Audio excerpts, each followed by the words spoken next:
para quem está do seu ladinho, vocês foram chegando tudo bem hoje, né? Talvez você não tenha dado a oportunidade, tiver a oportunidade, não teve, muito obrigada, de dar um oizinho para quem está do seu lado. Hoje nós vamos ver como que a nossa vida centrada no Evangelho pode atingir os nossos relacionamentos. Para isso, quero fazer uma pergunta para você. Você tem amigos? Amigos? Amigo. Aquela pessoa que você vai deixar seu filho com ele, a chave da sua casa com ele, você vai dar a senha do seu banco para ele, vai entregar os boletos de vez em quando também para ele te ajudar a pagar. Você tem amigos? Como é que são os seus amigos? Quando a gente volta para o Evangelho, a gente prega sobre tantas coisas, né?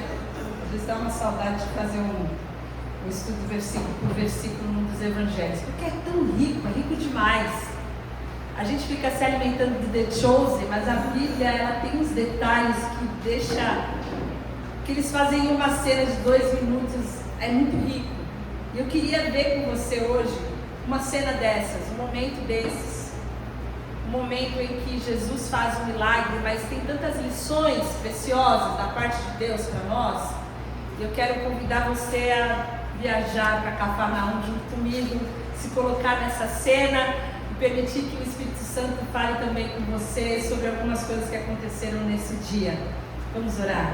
Senhor, muito obrigada mais uma vez por estarmos reunidos como igreja, pelo privilégio que nós temos de estarmos num país livre, de estarmos num lugar onde nós podemos falar do Teu nome, onde nós podemos contemplar a Tua grandeza, nós podemos falar do Teu senhorio, nós podemos exaltar quem o Senhor é, declarar como igreja que Tu és o nosso Senhor, Tu és o cabeça dessa igreja, e nós como Tua igreja, nós também como Teus filhos amados, queremos crescer na Tua palavra, queremos que Teu Espírito ministre a Tua palavra ao nosso coração, para que a Tua palavra encontre em nós um lugar de transformação, para que a gente possa ter um desenvolvimento daquilo que o Espírito Santo tem gerado nas nossas vidas.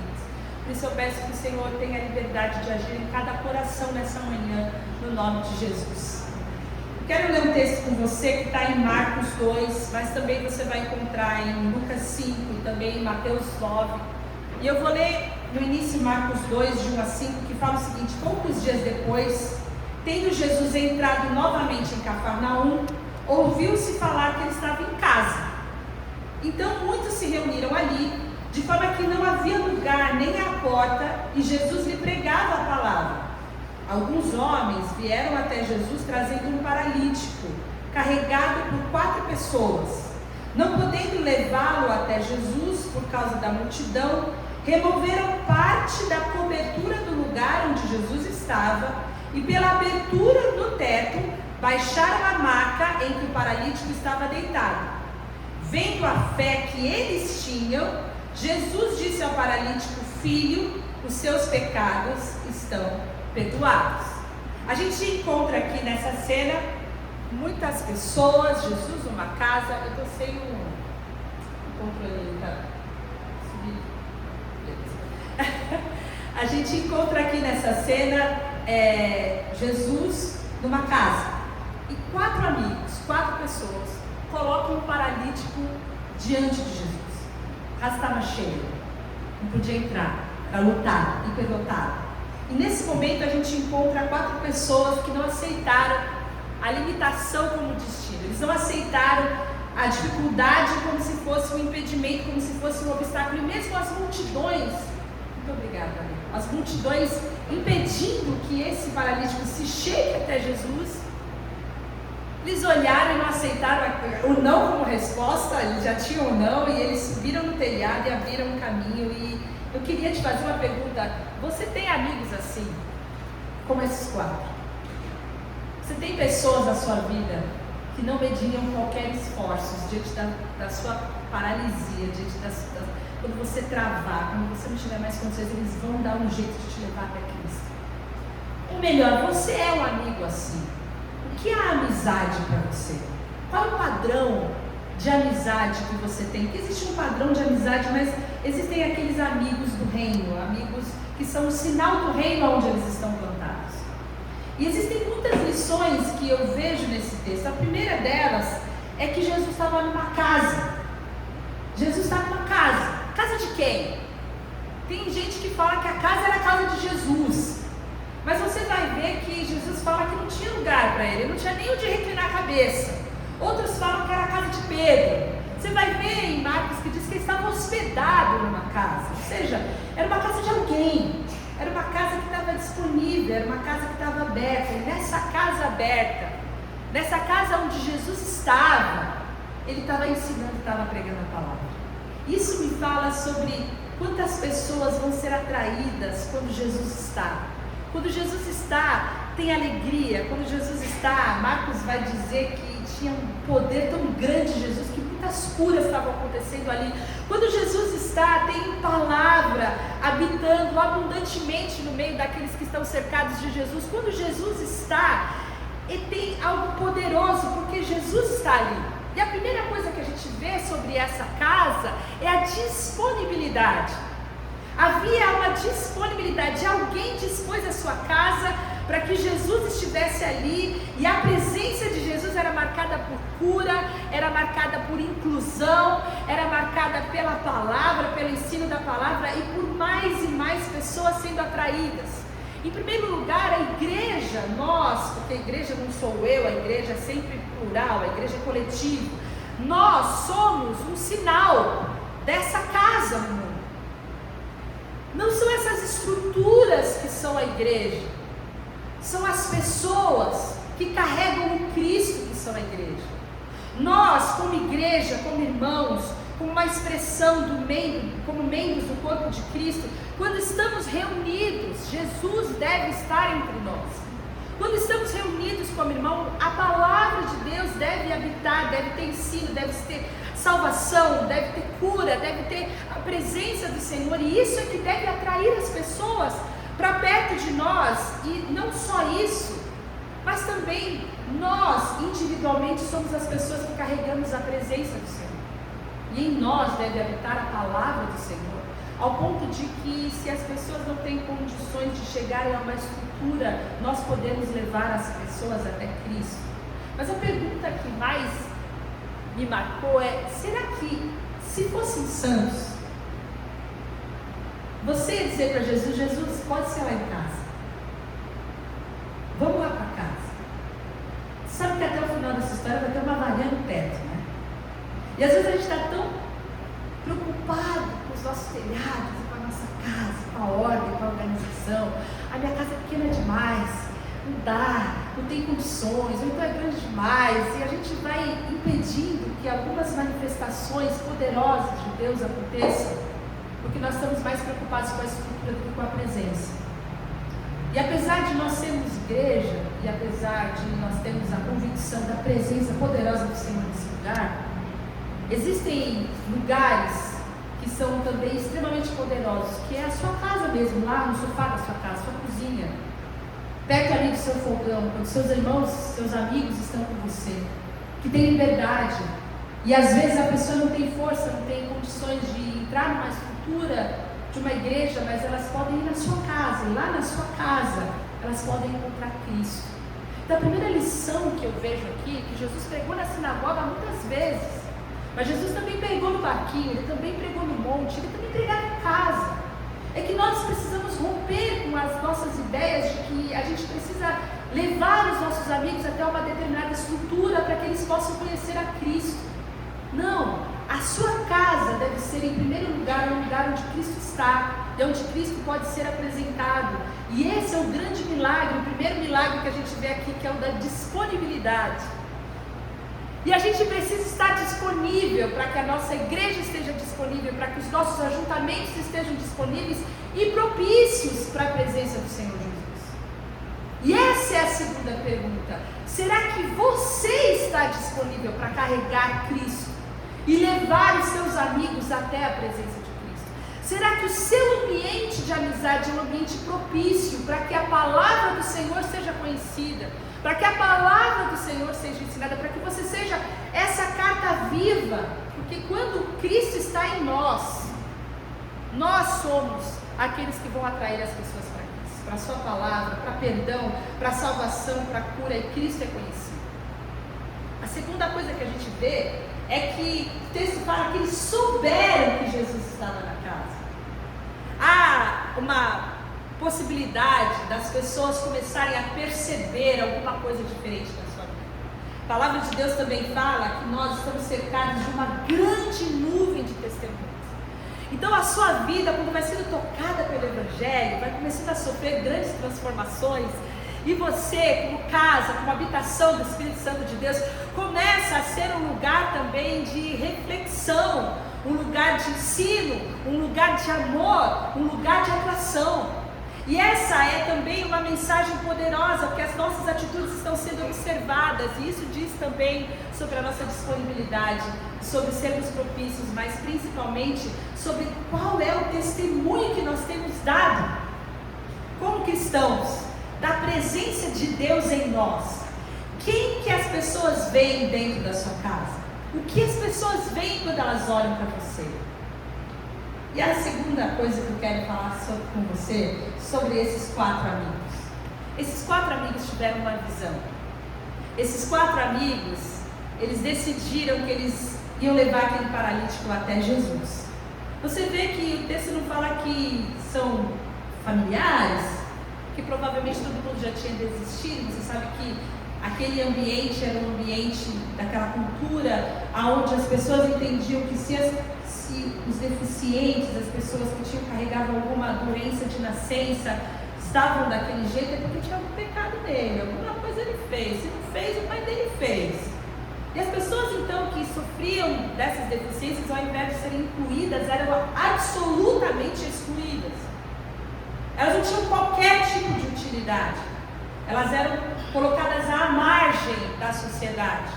Era essa forma que aquela cultura viam as pessoas. E dessa maneira é muito surpreendente que alguém então olhe para esse paralítico e decida que vai colocar ele de frente a Jesus. E esse texto é sobre fé. Esse texto é sobre a fé desses caras que não viram obstáculos, mas eles olharam a possibilidade.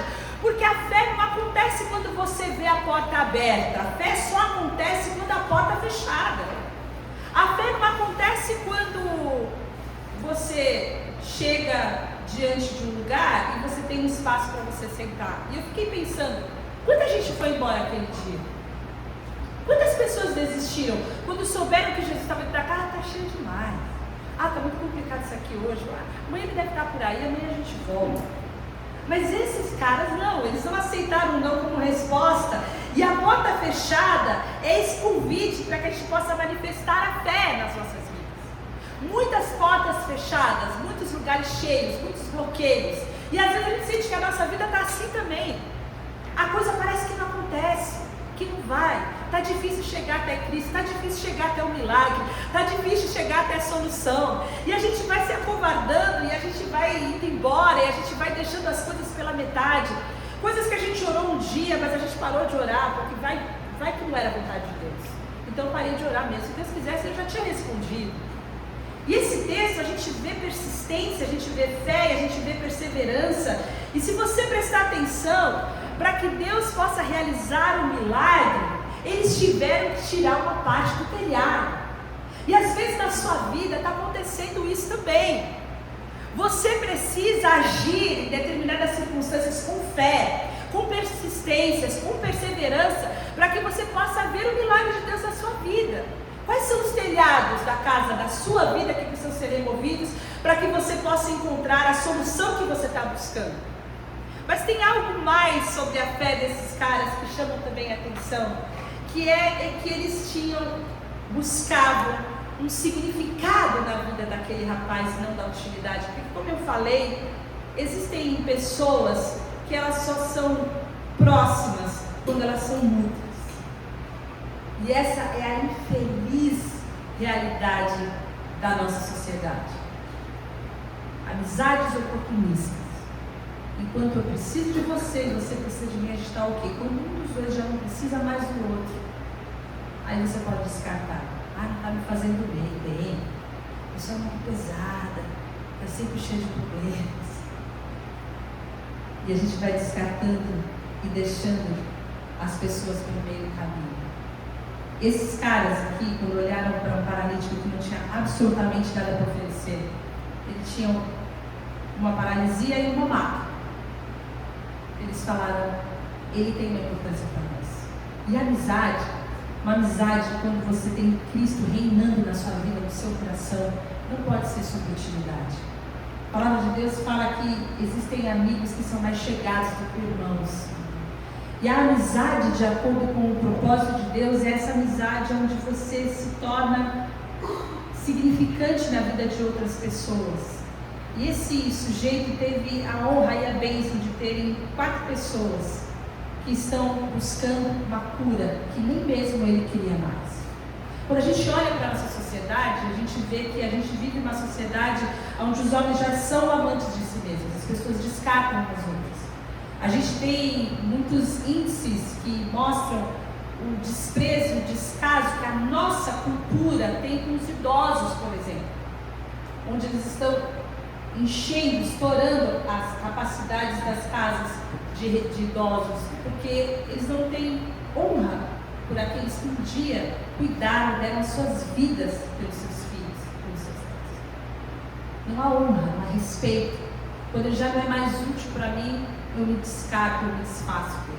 Existem histórias, situações, existem exceções, mas infelizmente essa é uma realidade. A gente não faz isso somente. A utilidade não está somente dentro, infelizmente, da nossa família, estão também em todos os nossos relacionamentos. E a gente precisa aprender que tipo de gente a gente quer se tornar quando o Espírito Santo fala com a gente, quando a gente tem a presença de Cristo em nós. Que tipo de amigos que nós somos? Será que a gente foge dos problemas dos nossos amigos ou a gente assume aquele problema com fé como se fosse nosso? Essa mensagem muito poderosa que eu vejo na vida desses rapazes. E mais do que isso, eles viram uma solução maior do que o problema. Eles olharam para aquilo que Deus em Cristo revelado, eles criam que Jesus era o Cristo, que Jesus poderia fazer um milagre na vida daquele homem. Não importam as impossibilidades, os obstáculos, as circunstâncias que estavam ali. Se aquele cara, aquele paralítico chegasse diante de Jesus, ele ia ser curado. Essa era a fé deles. E isso era muito maior do que o problema que eles enfrentaram, que era um problema de superlotação naquela casa. E às vezes a gente passa a nossa vida tão focado no problema que a gente não encontra em Cristo a solução para as nossas vidas. A gente busca em todas as áreas, a gente busca nos nossos problemas materiais, uma reorganização, a gente busca nos nossos problemas emocionais, um auxílio às vezes psicológico, a gente busca nos amigos, a gente busca em tantos lugares. E Jesus passa a ser a nossa última opção.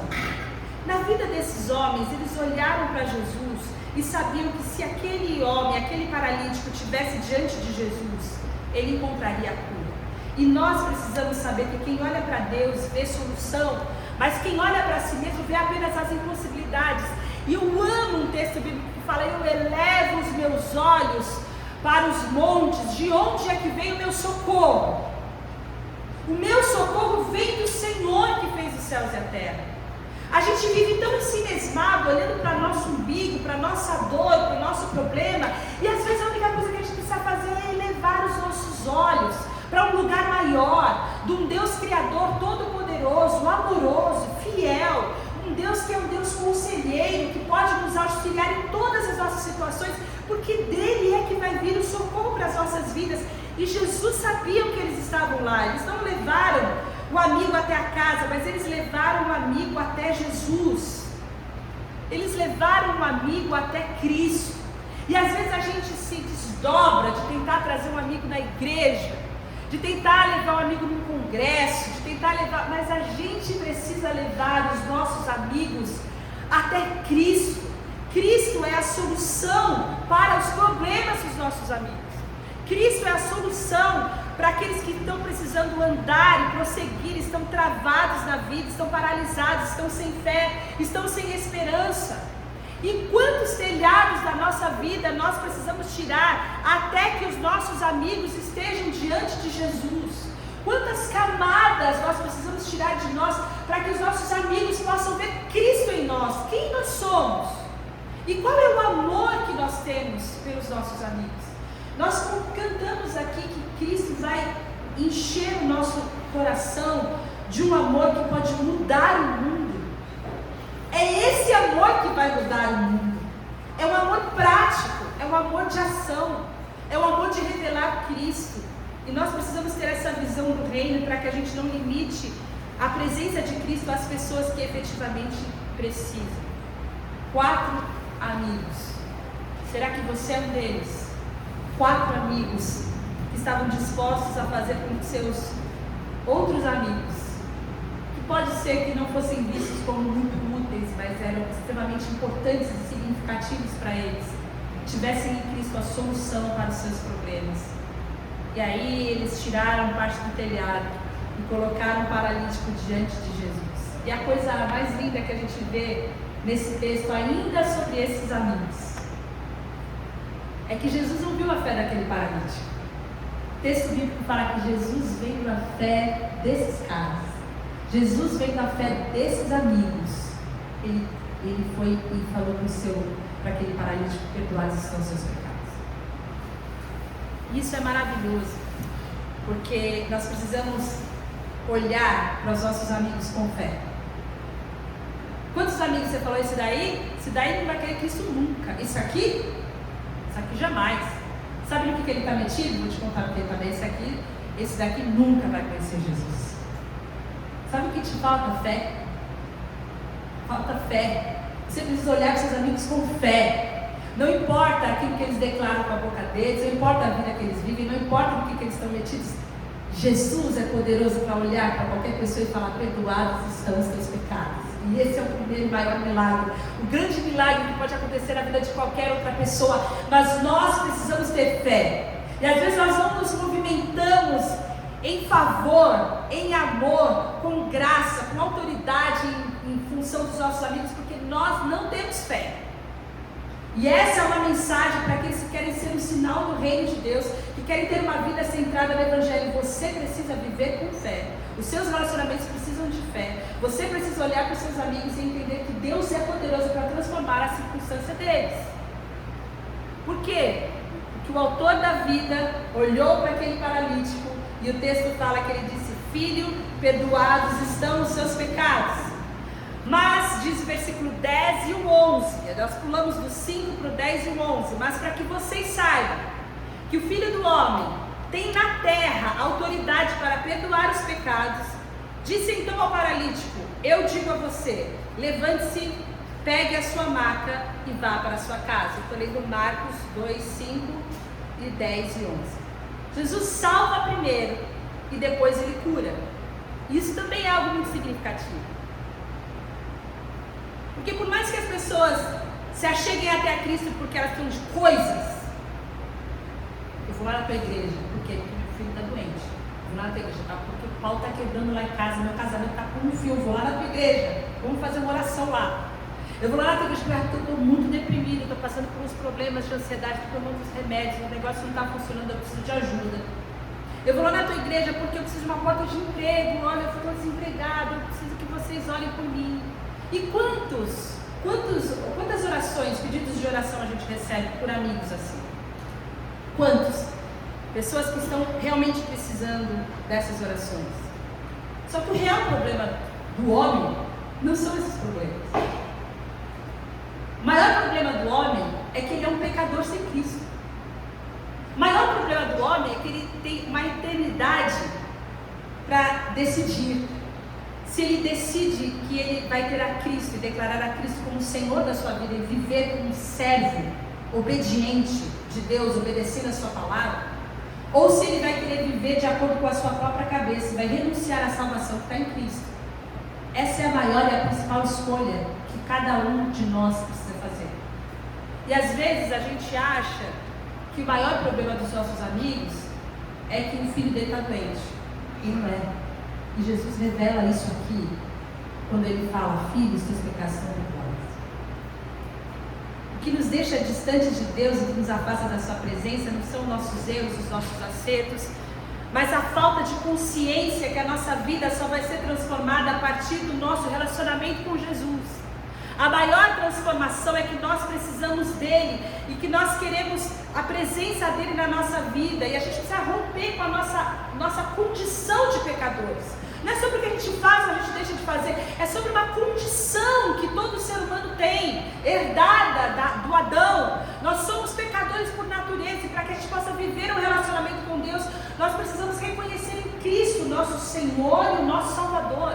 Nós precisamos do perdão dos nossos pecados, e Jesus oferece um perdão que restaura a nossa condição antes do pecado.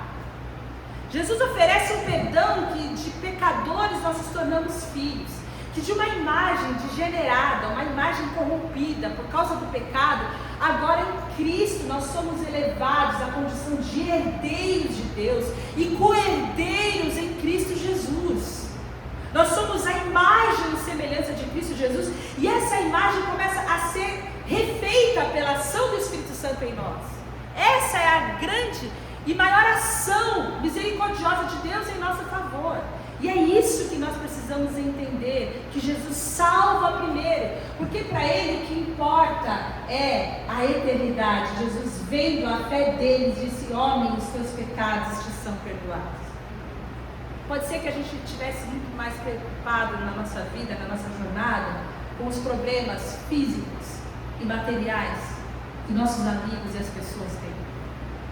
Se você ler Mateus, o Sermão do Monte, Jesus vai falar: olha, é melhor você entrar na vida mutilado, aleijado, do que tem das duas mãos os dois pés você vai para o inferno. Jesus não está muito preocupado com quantas pernas, quantas mãos você tem, está preocupado com onde você vai, está preocupado com o teu destino, está preocupado com a tua vida, com a tua eternidade. E essa deve ser a nossa preocupação quando nós olhamos para os nossos amigos. Aonde, se ele fechar o olho agora, qual que é o destino dele? Esse deve ser o motivo pelo qual arde o nosso coração. A gente tem uma visão muito limitada do que é a vida, do que é o bem-estar. E o bem-estar é estar em Cristo. Obviamente que Jesus, com toda a autoridade, com todo o poder dele, ele olha então para aquele homem e ele fala: olha, agora para que todo mundo entenda que eu tenho poder para perdoar os pecados, você vai levantar e você vai andar. Porque o poder de Deus se manifestava através das curas, a autoridade de Jesus se manifestava através das curas, porque ele era o rei, ele veio estabelecer o seu reinado, ele era o rei, o descendente de Davi, onde havia uma promessa que o reinado nunca teria fim. O reinado veio em Cristo Jesus, e quando o reino de Deus chega, ele não chega atingindo só o nosso espírito, ele atinge a nossa alma, ele restaura a nossa alma, ele restaura o nosso corpo, ele restaura a nossa família, ele restaura as nossas finanças, ele restaura o nosso emprego, ele restaura os nossos filhos, ele nos restaura, porque o reino de Deus chegou. Mas o reino de Deus precisa chegar, o reino de Deus em Cristo Jesus, trazendo salvação e restauração, e é isso que Jesus faz, porque Jesus toca o homem todo. Então, quando nós olhamos e nós estamos em missão e vivemos uma vida centrada no Evangelho, nós precisamos entender que o propósito de Deus ao se relacionar conosco não é que a gente seja perfeitinho, que a gente tenha um dinheirinho, que a gente tenha uma paz linda lá na nossa casa, mas que a gente viva a intensidade de um relacionamento pessoal com Jesus. 1 Tessalonicenses fala disso: pois Deus não nos escolheu para sofrer o seu castigo, mas para alcançarmos a salvação por meio do nosso Senhor Jesus Cristo. Ele morreu para que, vivendo ou morrendo, vivamos unidos com Ele. Esse é o propósito de Deus, que a gente viva unido com Ele, que a gente viva uma vida poderosa em suas mãos, entendendo a nossa missão e entendendo o nosso propósito, como nós temos falado desde o início desse ano. Mas tem algo que me chama a atenção, e aqui eu já estou quase falando. Versículo 6 e 8 de Marcos 2 fala o seguinte: eles estavam sentados ali, alguns mestres da lei, pensando no íntimo: por que esse homem fala assim? Está blasfemando. Quem pode perdoar pecados, senão somente Deus? Naquele momento, como Jesus sabia em seu espírito o que eles estavam pensando, disse-lhes: por que pensam essas coisas no coração de vocês?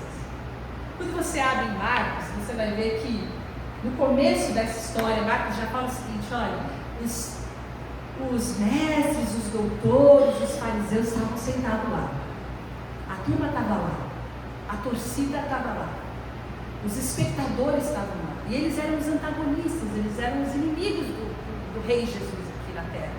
Eles tiveram uma oposição a Cristo desde o início. E ali, enquanto acontecia aquele milagre que a gente está falando aqui em alguns minutos, mas eu acho que eles levaram muito mais tempo para tirar as telhas da casa de Jesus para curar aquele paralítico, em seus corações, aqueles homens, ao invés de celebrar, eles estavam criticando, eles estavam julgando, eles estavam falando que aquilo era uma blasfêmia, eles estavam olhando com olhos críticos e julgadores. E eu quero abrir um parênteses e aproveitar essa deixa que Jesus revela aqui, que a palavra revela para nós, porque a gente precisa entender que a torcida é sempre barulhenta. Sempre vai ter muita gente fazendo muito barulho, provavelmente é muita gente que não está fazendo absolutamente nada. Sempre vai ter muita gente olhando para você e criticando você. E se ele não está falando, eu vou te adiantar, ele está pensando.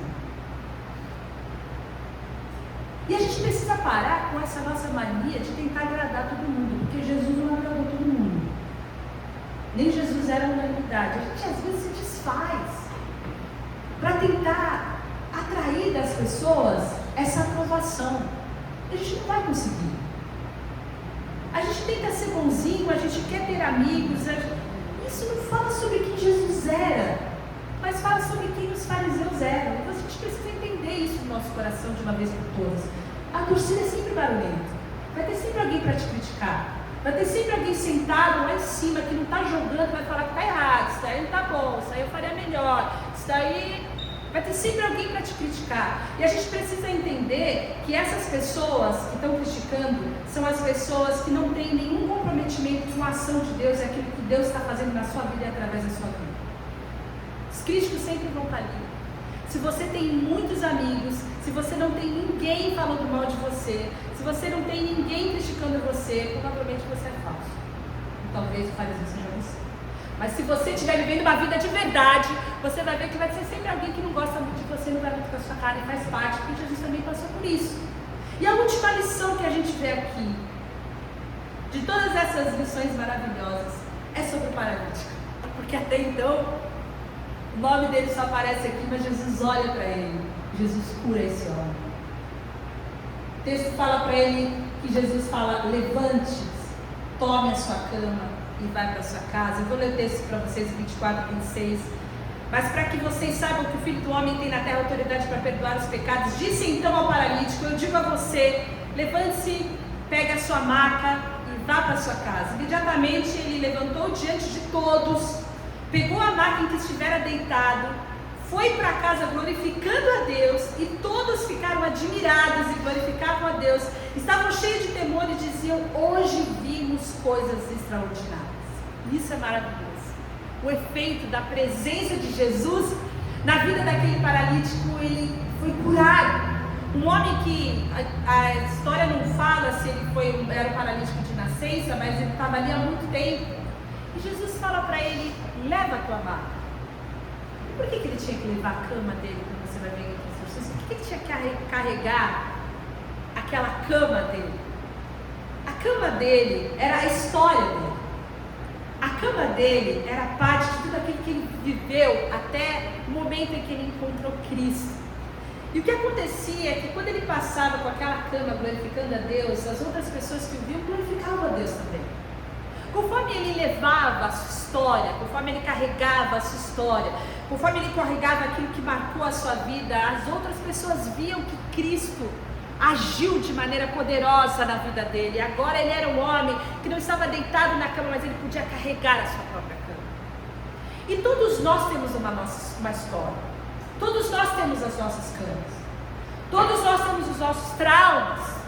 Todos nós temos situações que a gente gostaria de deixar para trás, que jamais fossem repetidas. Todos nós temos os nossos erros. A gente também tem as nossas conquistas. A gente também temos os nossos méritos. As coisas que a gente alcançou, as bênçãos de Deus nas nossas vidas. A gente é uma soma de todas as nossas vivências. E isso é a nossa cama. Essa é a nossa história. E quando Jesus nos incita a gente carregar a nossa cama, é porque todas as coisas que nós vivemos, quando nós estamos diante de Cristo, são ressignificadas. Todos os nossos erros do passado, todas as coisas que nos traumatizaram, quando nós encontramos Cristo, tudo se faz novo. Nós estamos em Cristo, nós somos uma nova criação. As coisas velhas passam e tudo se faz novo. E quando nós encontramos em Cristo, na graça de Cristo, do perdão dos nossos pecados, essa nova possibilidade, a nossa história é um testemunho que glorifica a Deus por onde quer que a gente passe. Quando a gente entende a graça de Deus, nós não temos vergonha de quem nós éramos, mas nós temos a alegria e a graça do perdão que nós recebemos. Por isso eu falo para você, conte a sua história, não esconda a sua história. Fale das coisas maravilhosas que Deus fez na sua vida. Fale de onde Deus te tirou. Fale daquilo que você sofreu. Mostre, carregue a sua cama para que todos possam ver as coisas maravilhosas que Deus tem feito na sua vida. Permita que as pessoas vejam as suas fragilidades, as suas vulnerabilidades e quem você é agora em Cristo Jesus. Porque cada vez que você faz isso, o nome de Jesus é glorificado. Essa é a mensagem que eu gostaria de deixar para você. Que você seja amigo, que você seja disponível e que você seja cheio de fé.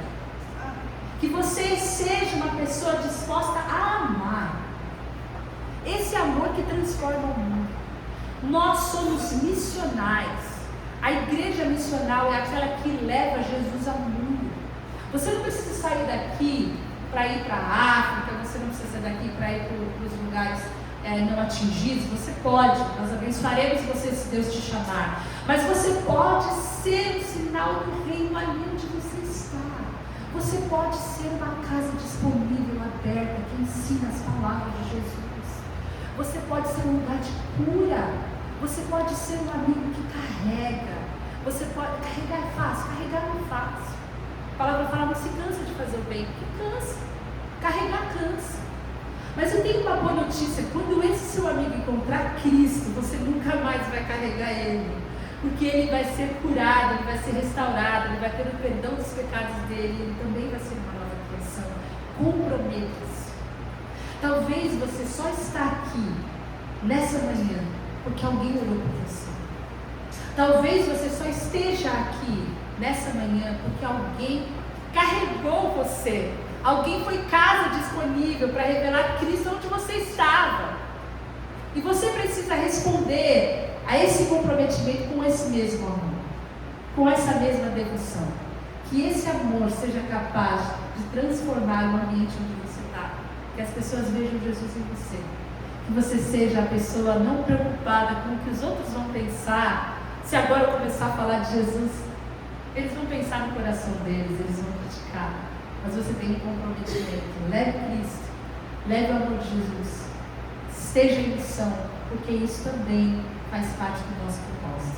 Eu queria orar com você, mas além de orar com você, eu queria que você também orasse comigo por outros amigos. Talvez enquanto eu estava falando aqui, Deus colocou umas pessoas aí no seu coração. Deus falou de uns amigos seus aí no seu coração. Talvez você até já tenha orado por eles, mas aí você chegou, a casa estava muito cheia. Estava cheia de problemas, você largou lá na porta. E eu quero orar com você, para que você tenha fé e você tenha perseverança, porque ele precisa de Jesus. Porque só Jesus é poderoso para transformar essa situação que te incomoda. Esse amigo que tem um significado para você. Pode não ser útil para você, mas ele significa, esse amor que tem no seu coração. Eu quero que Deus possa somar fé a esse amor, para que você persevere por essa pessoa. Então nós vamos orar por nós, mas a gente está orando por um monte de gente aqui também. Eu quero que a gente levante um clamor, uma oração por essas pessoas. Nós vamos colocar esses amigos diante de Deus, mas também nós vamos nos comprometer a colocar Cristo diante desses amigos. Amém? Senhor, nós queremos te pedir